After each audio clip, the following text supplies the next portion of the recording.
Dean Arthur A. Dugoni, Dean of the University of Pacific School of Dentistry, San Francisco, California.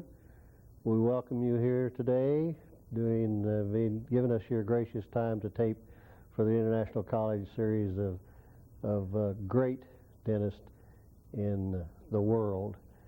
And you join a very distinguished group, and we want to welcome you. Well, thank you. To begin, I think the people that will be viewing these tapes, in this particular one, will be very interested in some of your early history.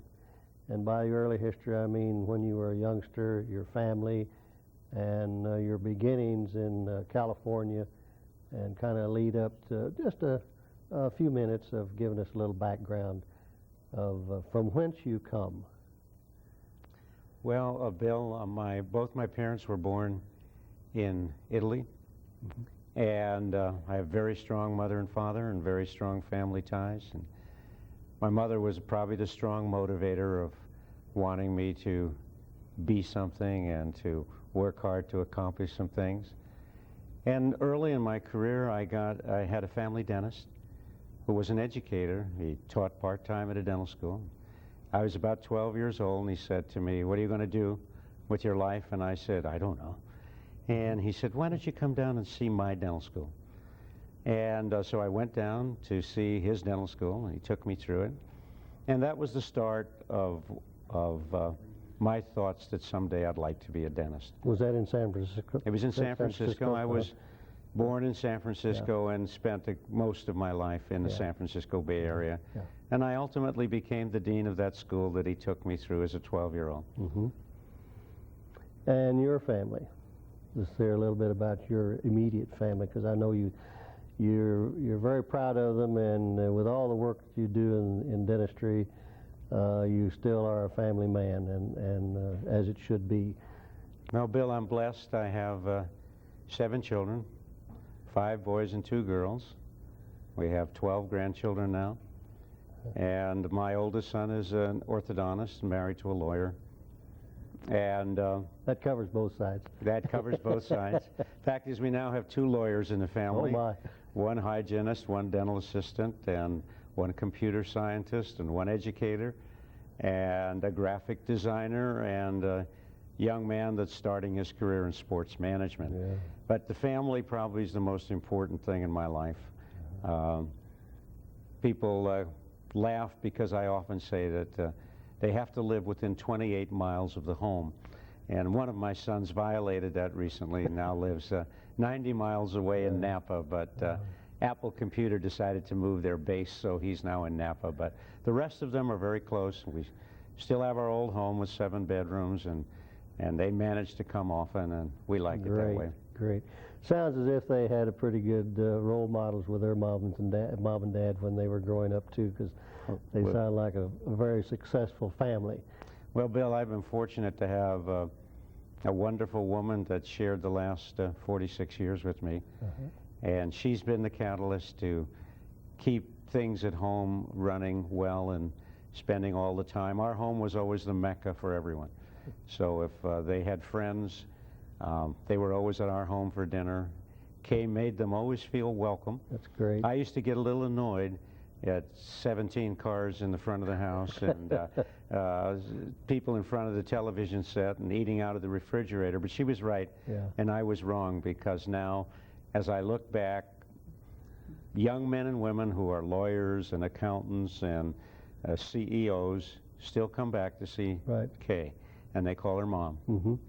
That was the family unit, which we are so short of these days, which if we could go back, I think a lot of our problems would be solved if we had that close tie of family that you've had. Bill, you're absolutely right, and it's something that hurts me and hurts our country when we look at the loss of the family units and value systems. And I was fortunate to be raised in a strong family unit. In fact, as you'd probably be interested to know, my mother had her 90th birthday. We decided to invite all the living relatives to our home to celebrate her 90th birthday.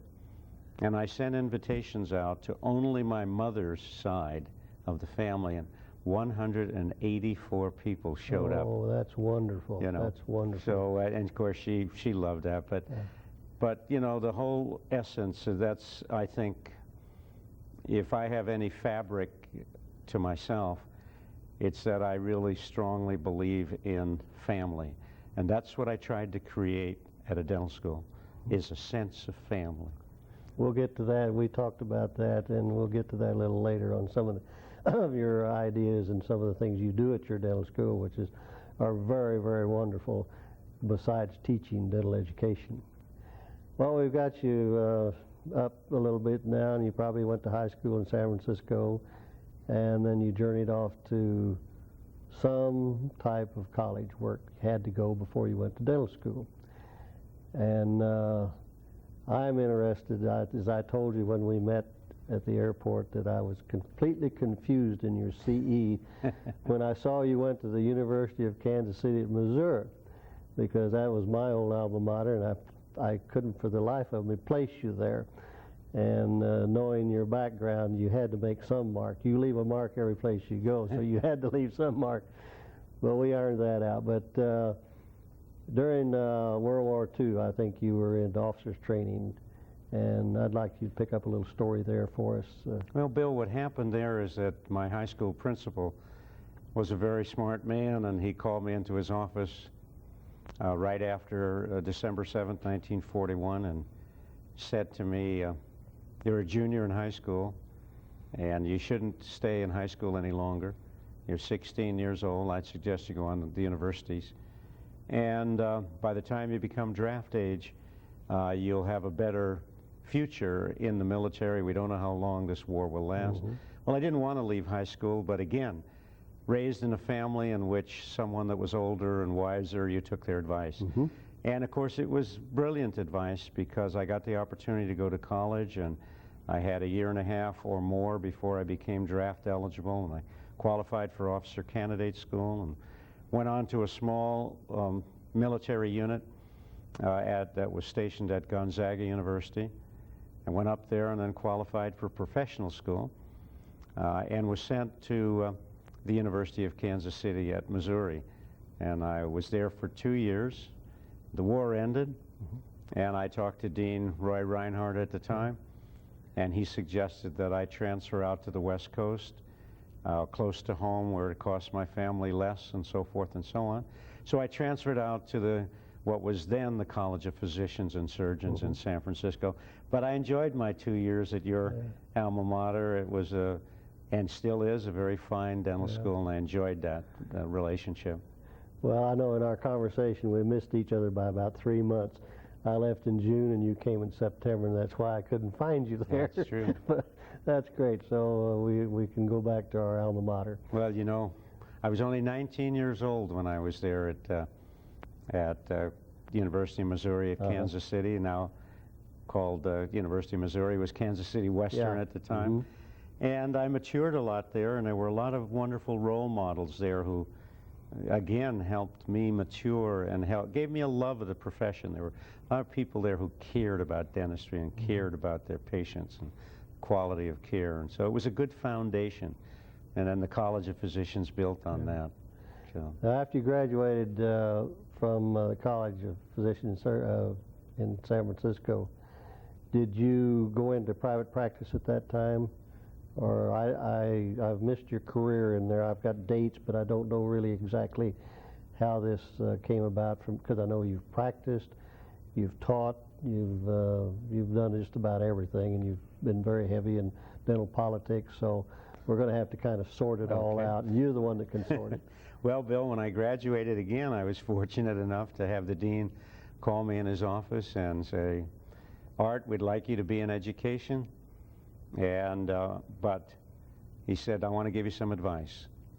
You got all of this education and training, and I would recommend that you take advantage of a special program they're starting in the United States Navy. They're starting a intern training program in which you'll spend 6 months in the hospital and 6 months at the Naval Dental School mm-hmm. in Bethesda, Maryland. Mm-hmm. And he said, this is a great opportunity for you. It's the start of a residency program that the Navy's putting together.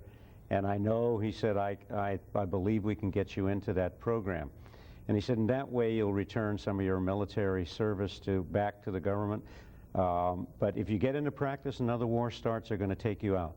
Well, again, taking the advice of my seniors, I didn't particularly want to do that, but I took his advice, qualified for that program, spent 6 months at the Oakland Naval Hospital, then ultimately spent 6 months at the National Naval Dental School, and then continued to serve in the armed forces for another 2 years, and was frozen because of the Korean conflict that came about. And again, I spent time at many military bases in the United States, both during World War II and the Korean War. I was one of those individuals that was never ordered overseas, even though I was stationed at the Great Lakes Naval Training Center, San Diego Naval Hospital, 1st Marine Division, Camp Pendleton, Farragut, Idaho, Great Lakes Naval Training Center. You had all the good Camp Lejeune. I served in many different different areas, and I think there was a good God looking out for me up there, because many of my high school classmates, and probably yours, died on the battlefields of the South Pacific or in Europe. And I know one young man that was a great friend of mine, and we competed on the debating team and the basketball courts and the football and track, and he died in Belgium during the war. And he had the same choice I had. The high school principal said to him, you should go on to college, don't have your senior year in high school. And he refused to do that. And it was, you know, fortunately I took the advice, and I could have been in the same position he was. Sure. Well, that's very interesting, because you didn't make the normal transition out of your dental education into practice, out of the frying pan into the fire. Now you got out, did you, you must be about 48, 49, somewhere along in there? I graduated in 1948. All right, then you had a couple of years, and you had 51 in Korea situation. Then your next step. Are you married at this time? Kay and I met my wife when she was 16 years old, up at Gonzaga University. And she didn't live up to her promises to me. She promised me 12 children. And Kay and I got married. We waited, because in those days times were different. Sure. And we waited till I graduated. So she waited a long time. And when I finally graduated from dental school, we got married. And she shared the military bases with me, and then when we came back, I came back to San Francisco, and the dean of the dental school had continued to write me. Ernest Sloman was his name, and he called me in his office and said, before you set up practice, I would like you to come into education. And he said, I've got a deal for you. You can teach part-time and you can practice part-time with one of the other faculty members, and why don't you go down and meet with him, and so forth and so on. And he was a general practitioner, but he was boarded in pediatric dentistry. But he liked to do the whole gauntlet, so he practiced general dentistry with a strong emphasis on pediatric dentistry.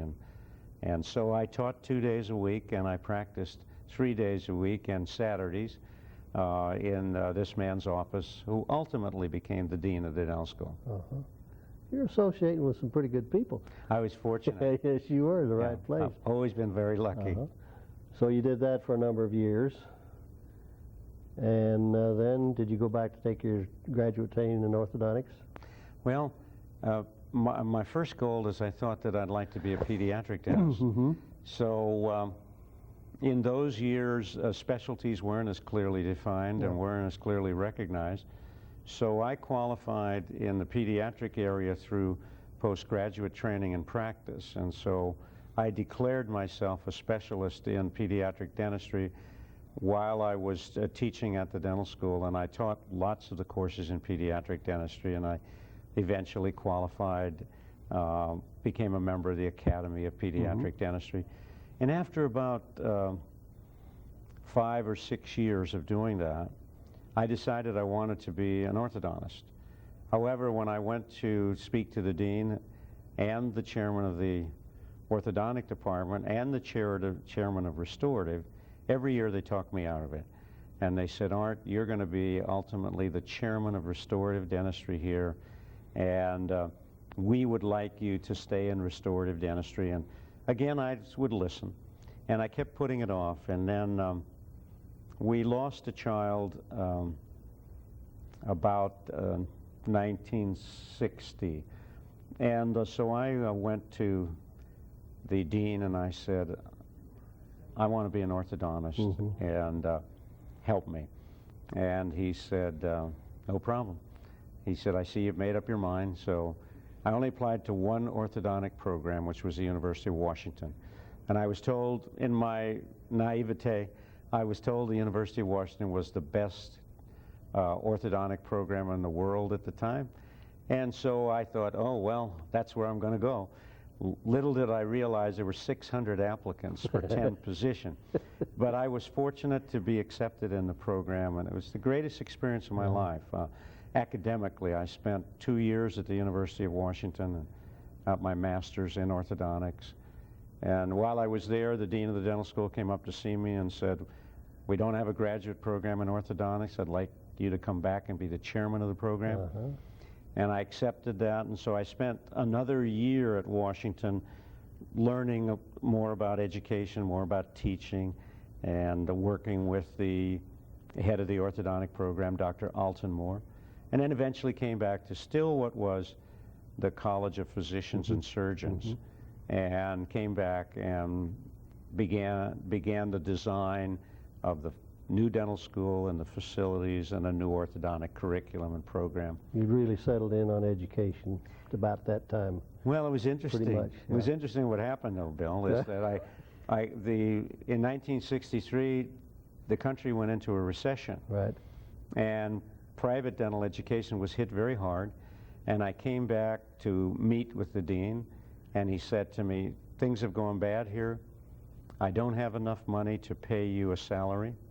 In fact, all I have is I can pay you $118 a month, and that's all I have available, and that's by asking someone else to give up their salary who's a part-time teacher. And I said, well, what do you expect out of me for that? And he said, well, 2 days a week, and start the orthodontic program and curriculum, and then go out and start a practice. Well, I had spent an extra year up at Washington and had no designs to go into private practice. So I went to see an old friend who was a regent of the university and an orthodontist, and he said, Art, you got to take care of yourself and your family first. Right. So I found a practice site and started a practice and practiced 3 to 4 days a week and taught 2 days a week. So that was my start in orthodontic education. How long did you practice orthodontics? I practiced orthodontics from 1963 until 1980. Oh. Well, I practiced orthodontics 3 days a week or 4 days a week up until I ran for president-elect. Well, you were a private practitioner then. Right. So I practiced a long time. I'm not sure how many years that was, but somewhere around probably 27, 28, 30 years. And during all those years, you were also part-time in education. Right. Right. And I hate to say what else you were doing, because I want to ask you now, when did you get into the political arena with the dental profession? Because I know you've been there a long time. And what kind of prompted you, or who did you talk to that advised you about this? Was it natural? Well, in the city that I practiced in was a suburb of San Francisco called South San Francisco. And there was a senior dentist in that community who was very active in the county dental society. And he identified me as a young practitioner that he thought might be interested in. He sponsored me to go to dental society meetings and got me involved in the ground floor of working with the San Mateo County Dental Society on various committees. I was on dental assisting committees and junior colleges and dental hygiene committees and so forth and so on. And pretty soon it seemed to be that the right thing to do. And I went through the chairs. I became the editor and the secretary and the parliamentarian and the president-elect and ultimately the president. I was president of the San Mateo County Dental Society in 1960. My son ultimately also became the president of San Mateo County Dental Society. And once when we were talking about it, I said, well, Steve, I beat you by 4 years because I was president of San Mateo County Dental Society when I was 36. And so he was president when he was 40. So. That's great. That's great. Well, evidently, you have this flair for writing, I know, and so I'm sure that had a part in your mapping out your future in the political arena, and you have a wonderful talent for public speaking too. I've heard you on many occasions, and well, thank you. And the most recent I heard you was last year at the convocation of the college, and everyone there thought that that was one of the nicest, finest speeches that they had heard at our convocation in many, many, many years. Thank you. And it meant something. And so many of these talks we hear are pretty frivolous and don't mean a lot. They just take up time. But anyway, we got to get along with we've got your practice pretty much settled now, and your education, and you're probably the chair of orthodontics now, and they're probably getting ready to make you dean pretty soon, because I think it was 1978. 78, yeah. And so you had a few years there that you were in the local dental societies and working your way up and making a name for yourself. And I'm sure you were writing for publications then. Then I'm sure you was elected probably to a delegacy in your state. Did that come first, or did you go through the chairs for the state associations? Well, actually, after I served my presidency of the San Mateo County Dental Society, went back to graduate school, and then when I came back and reestablished my orthodontic practice, because I had 5 years of general practice, 5 years of pediatric practice, and then started my orthodontic practice. When I got involved in the San Mateo County Dental Society, got me involved as a delegate to the California Dental Association House, and I served there for, I think, 26 years. I was a member of the California Dental Association's House of Delegates, and 12 years on their executive committee. And I served in all the positions, and ultimately in '82, I became president of the California Dental Association. But in about 1969, I was offered the deanship of the dental school by the then vice president of the university. Let me clarify that. I was offered the opportunity to be dean, and I said to him, the salary was a magnificent sum of $24,000 a year, and I had 7 children. They needed to have a high school education, and they needed to have college educations, and hopefully professional educations. And I said to him, I really can't afford to leave private practice for the deanship for $26,000 a year. Right. That was in 1969. And so they talked to me, and I finally said, no, I can't do it. And I never thought it would come back again.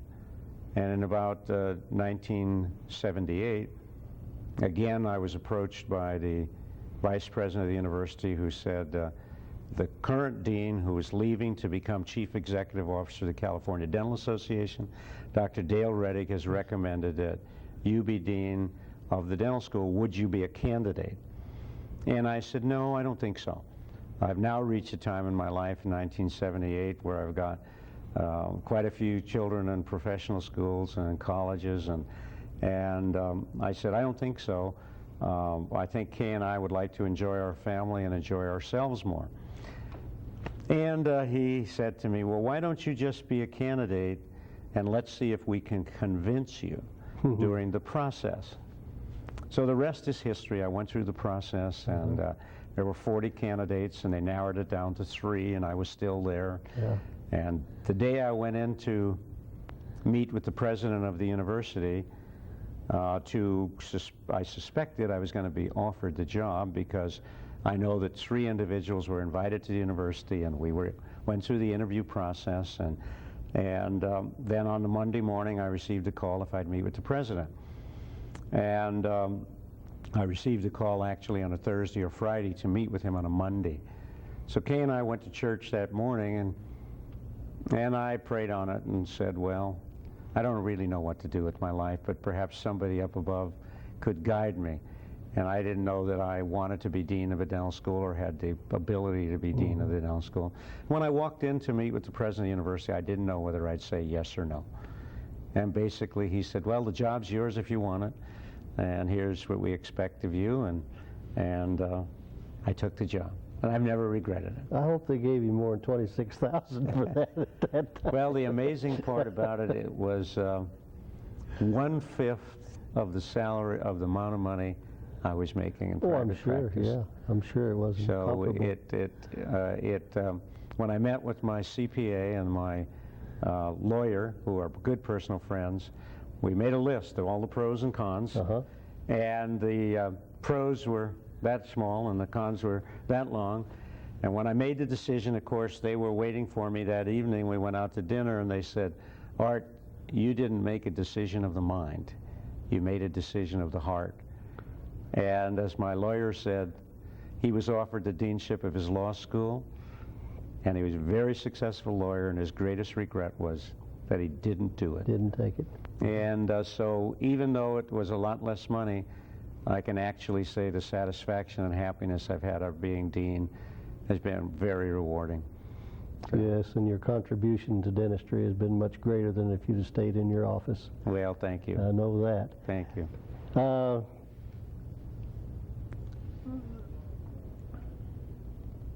Along about 1986, I have something here that I think you may recognize. Oh, yes. And this was your candidacy for the president-elect of the American Dental Association. So you've been climbing up the ladder all this time. You've been a delegate to the ADA for many, many years. And naturally, the cream comes to the top. So I don't know where you find time to do all the things you've done with your family and your education and your practice and your political activities, but a busy man, they say, can always find time to do things. And you certainly have been a busy man. But before we get into the candidacy here, I would like to delve just a little bit in your first impressions and your first challenges when you became dean. What was I'm sure you had some very fearful moments as you took over the leadership of this fine university, and your inner feelings and what your first challenges were and your goals that you set. I'd like to hear a little about that. Well, Bill, you're right. It was an anxious time, and I set 15 goals that I wanted to accomplish in my first few years as deanship. I'm a very organized and disciplined person to start with. And so I've always strongly believed in writing down your goals, whether they be personal, spiritual, professional, financial, or what have you. And I think if you write them down and have them in front of you. So I wrote down the goals that I wanted to accomplish. As a private school, it was in difficult financial straits. It had no government support. It had previously had some government support, which had been just lost in a few years before. And it had interstate contracts with states that didn't have dental schools, and those were being restricted and cut down. So some of my first concerns were economic. But I felt that the only way I was going to solve the economic concerns of the institution was to create a very unique environment. And the environment that I wanted to create is one of family. And so I made it my personal goal in the dental school to get to know everyone there. Whether I met with every faculty member, every staff member in the first few months, asked them what their goals were, what they were happy about in the dental school, what they were unhappy about, what they would like to see changed.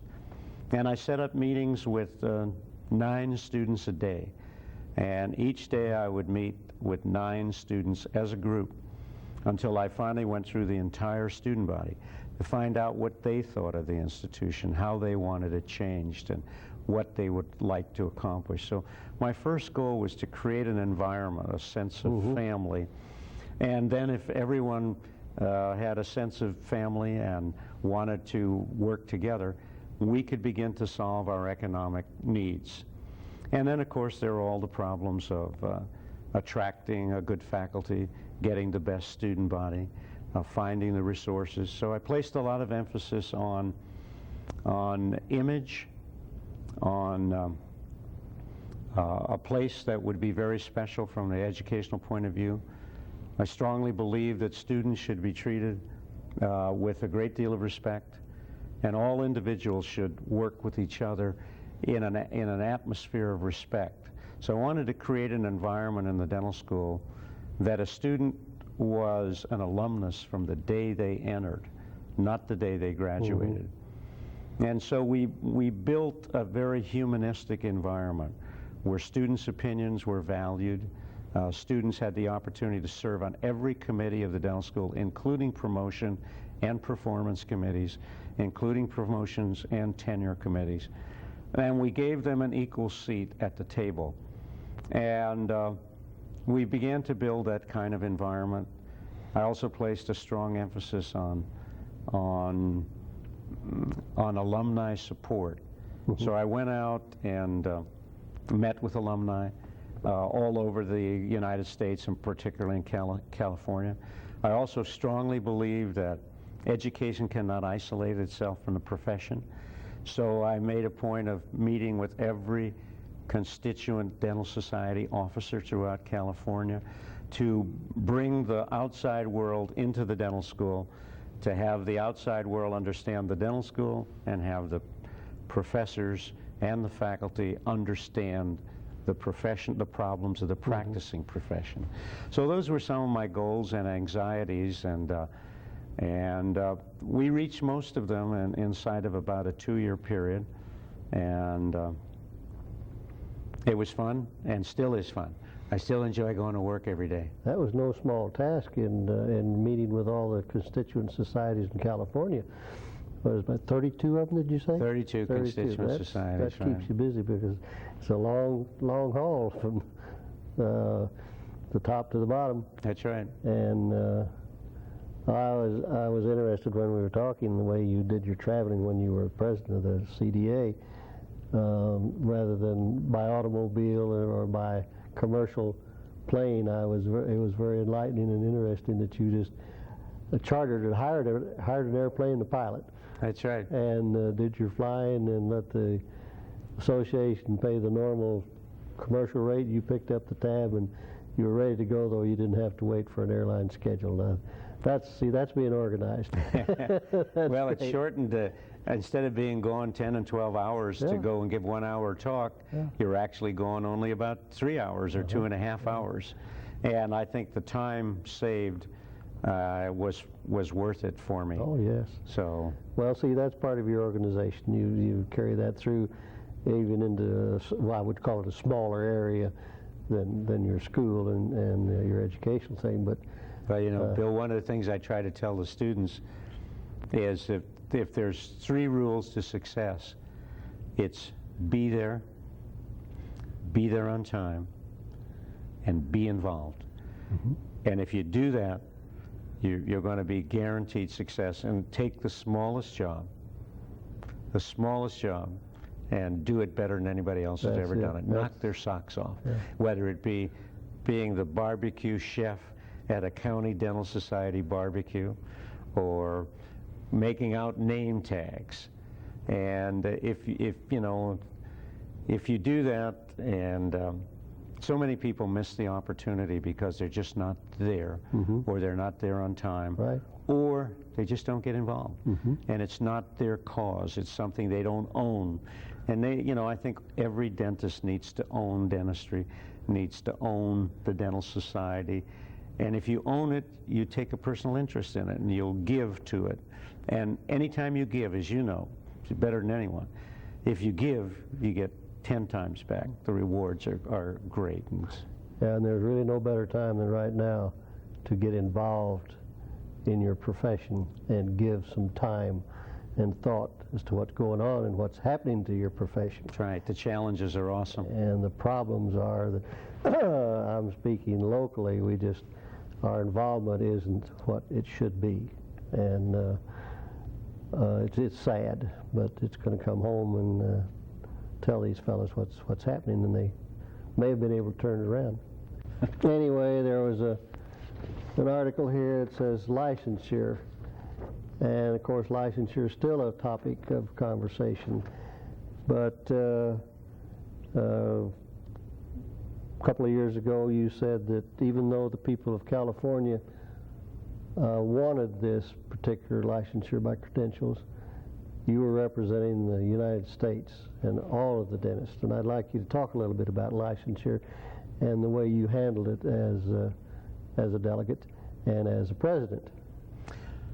Well, the California Dental Association, when I served as past president and so forth, wanted me to become a ADA trustee. And so I ran for the position in California and was elected to the trustee position of the American Dental Association.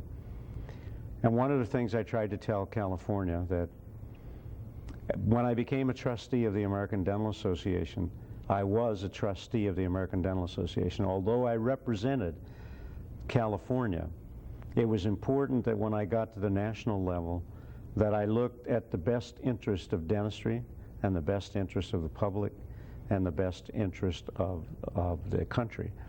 And that I may make decisions that were not exactly what California always wanted in its own vested interest.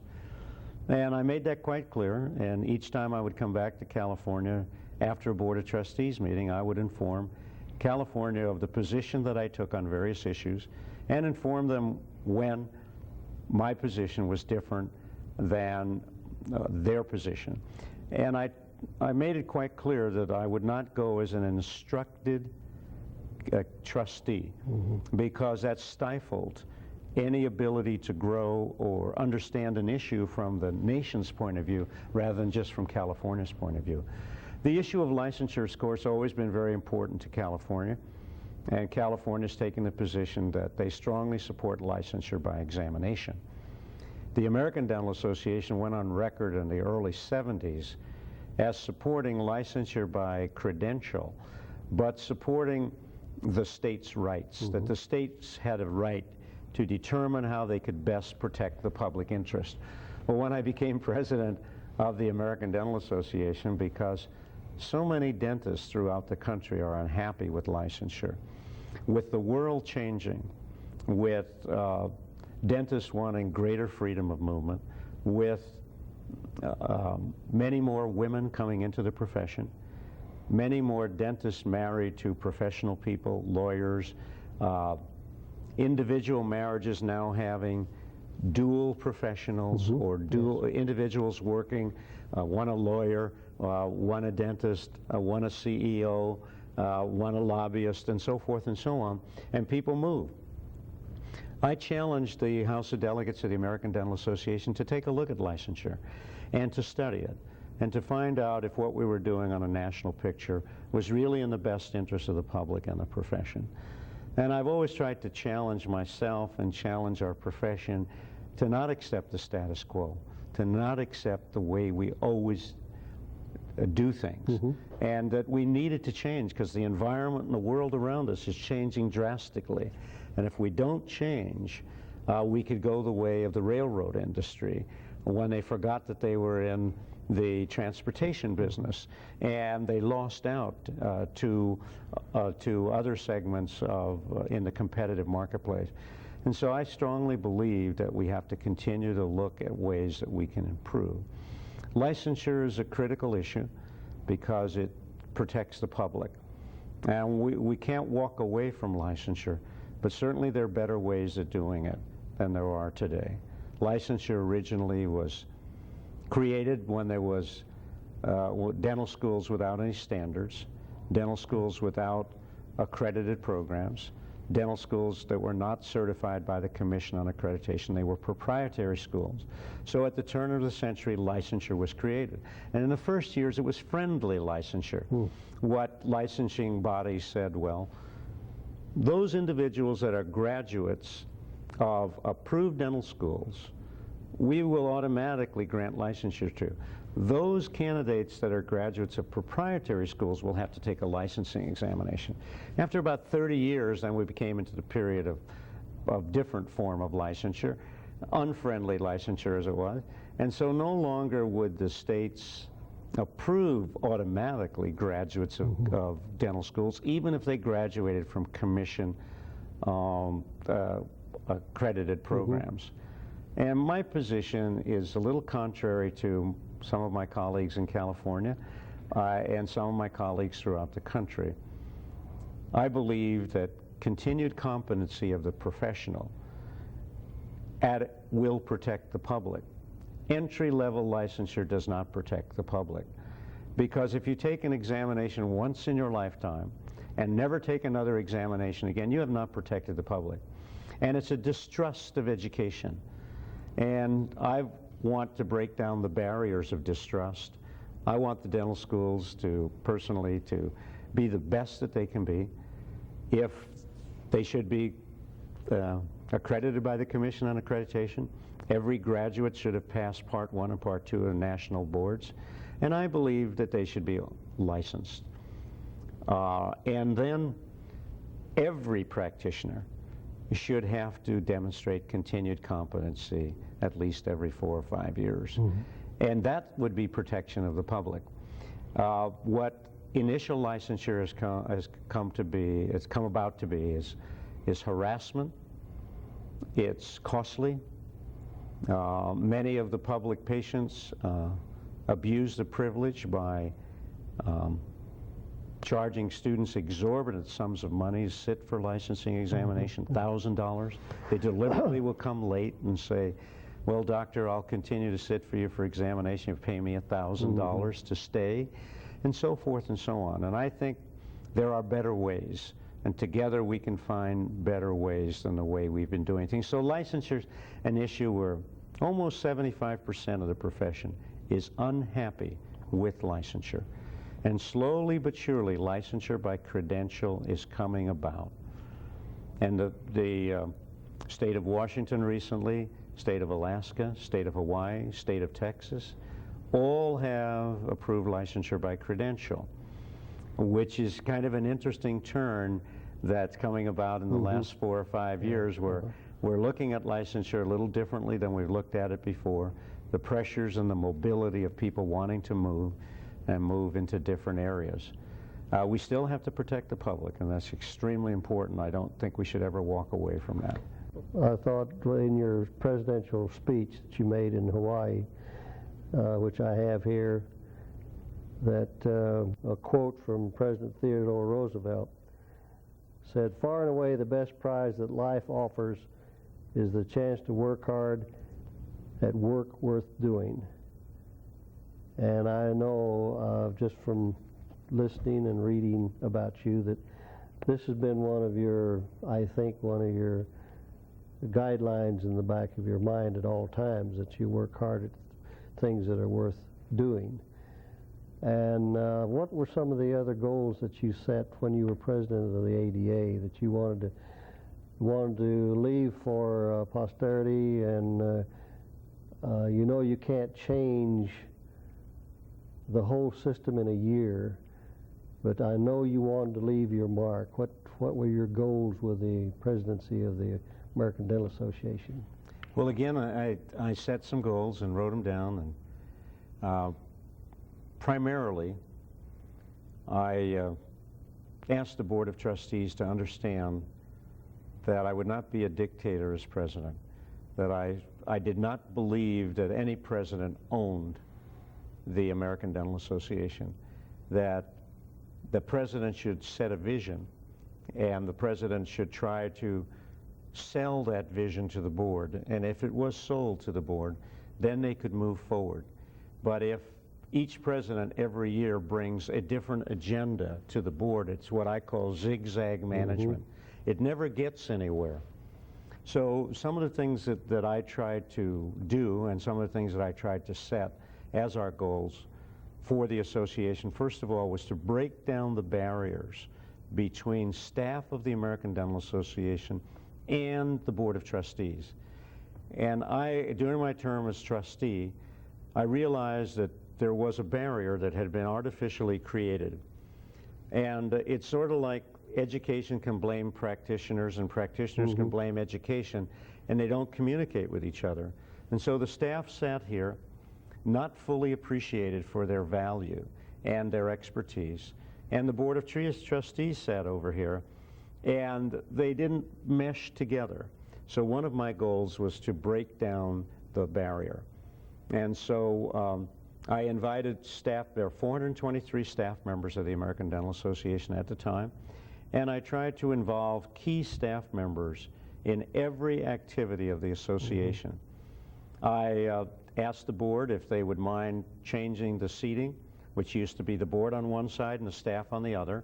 And so it was very easy in that environment for the staff to blame the board when things didn't turn out right, or vice versa. So I sat a board member and a staff member and a board member and a staff member all the way around so that people would find out that gee, these are talented people on both sides of the aisle, and that we could communicate with each other. And I felt by doing that, then the programs would happen, that they would take effect. So that was one of the things that I wanted to do. Another thing that I wanted to do was reduce the cost to the membership. And I looked at models for generating non-dues revenue. So while I was president of the American Dental Association, we began to set the parameters for developing non-dues revenue. And by the time I had left the position, we were up to $18 million of non-dues revenue out of a $50 million budget. So by developing the publishing company, by further developing the annual sessions, by further developing the production of media material and professional publications that could be purchased by the membership, by involving industry in with the ADA, we were able to get on a firmer economic base. My other goal was to make the American public understand that the dentist was a superbly trained professional that can enhance the quality of their lives. And I wanted to have the image of a dentist raised throughout this country.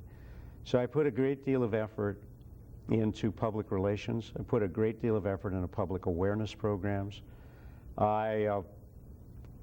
I think I gave something like 260 to 265 presentations during my year as president. I accepted all presentations, whether it be to industry or civic groups or professional groups, to try to get the message across. The ADA organized for me radio and television programs in almost all of the major cities in the United States, and I tried to get across to the American public the value of dentistry and how it could enhance and improve the quality of their lives.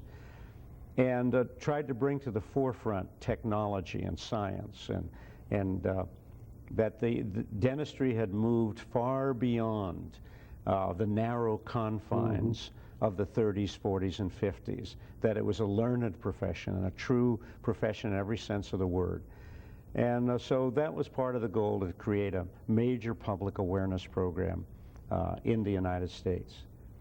So those are some of them, and I know there were more, and on the spur of the moment I can't think of them all. Well, that's pretty Bill? good. Did the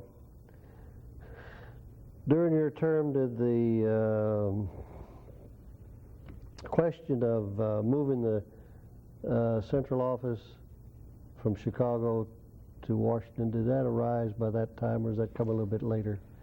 Well, what came up during that time was the purchase of the Washington office, and you're correct, I'd forgotten about that. What we did was that we wanted to look at a stronger presence in Washington, D.C.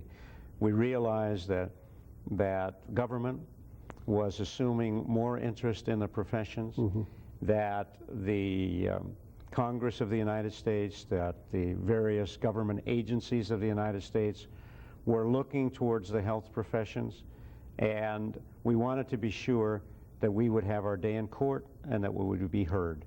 And so we did add staff to the Washington office. We purchased our own building in the Washington office during my presidency, and tried to strengthen every activity at the lobbying area and at the visibility area before government agencies. And I personally made several trips to the Environmental Protection Agency, to OSHA representatives, and of course many trips, as you have, to visit with congressmen in the state capitol, congressmen and women, to convince them of dentistry's position on various issues.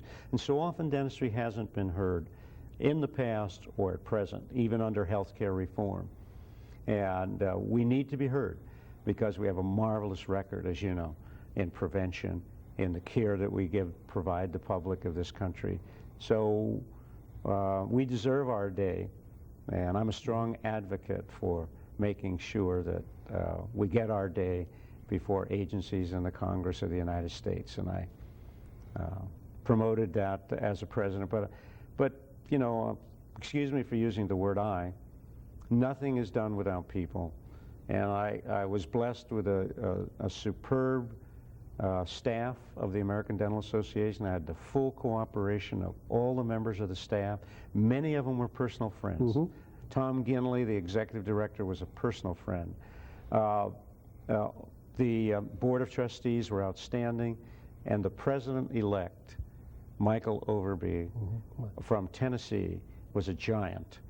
And we made a bond that we would work together.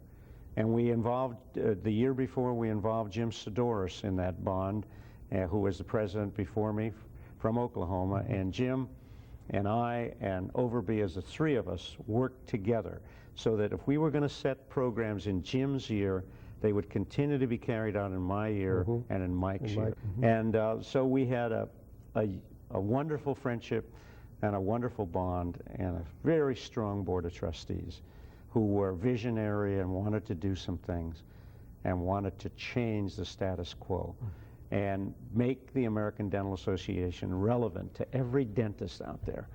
And we worked hard to do that. Time will tell whether we were successful.